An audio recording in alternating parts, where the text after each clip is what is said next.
Association of Indian journalist ભારતીય પત્રકાર સંઘના નવસારી જિલ્લામાં એક સન્માન સમારોહ યોજાયો હતો, જેમાં ભારતીય પત્રકાર સંઘના રાષ્ટ્રીય અધ્યક્ષ સુનિલભાઈ સોનવડે, રાષ્ટ્રીય મહાસચિવ શ્વેતા સોનવડે, ગુજરાત પ્રદેશ પ્રમુખ હનીફભાઈ ચોથિયા તથા રાજુભાઈ પટેલની ઉપસ્થિતિમાં નવસારી શહેરના લોક લાડીલા અને અનુભવી વકીલ પ્રતાપભાઈ મહિડાને સંઘમાં નિમણૂક લેટર આપી સન્માનિત કરવામાં આવ્યા હતા.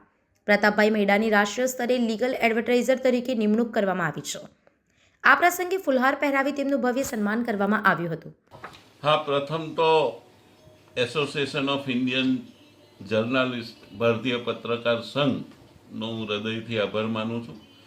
મને જે આ રીતે સન્માન આપવામાં આવ્યું છે અને મારી એડવોકેટ તરીકે નોંધ લીધી છે આપના એસોસિએશને, અને જે મને સન્માન આપ્યું છે આ એક પદ આપીને, એ માટે હું આપનો અને આપના એસોસિએશનનો ખૂબ જ દિલથી આભાર માનું છું.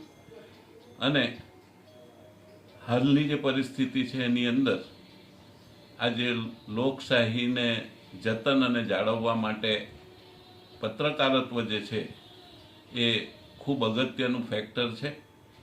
એ માટે એની અંદર લોકશાહીને બચાવવા માટે લોકોની જે પ્રશ્ન છે, લોકોની જે તકલીફ છે, એને આપણે ઉજાગર કરીએ બધા સાથે મળીને, અને લોકશાહીનું જતન કરીને આ દેશને વિકાસના માર્ગે દોરી જઈએ.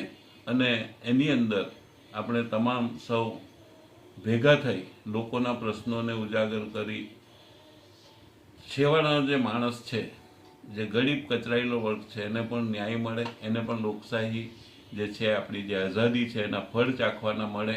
એ માટે આપણે તમામ સંયુક્ત રીતે પ્રયત્નશીલ થઈએ અને એમાં પરમ કુંવારું પરમાત્મા આપણા સૌને શક્તિ અને સામર્થ્ય બક્ષે એવી પ્રાર્થના, અને આપનો ફરીથી આભાર.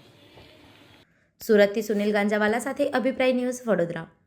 આવા જ વધુ સમાચારો જોવા માટે સબસ્ક્રાઇબ કરો અમારી યુટ્યુબ ચેનલને અને જોડાયેલા રહો ફેસબુક, ઇન્સ્ટાગ્રામ અને ટ્વિટર પર.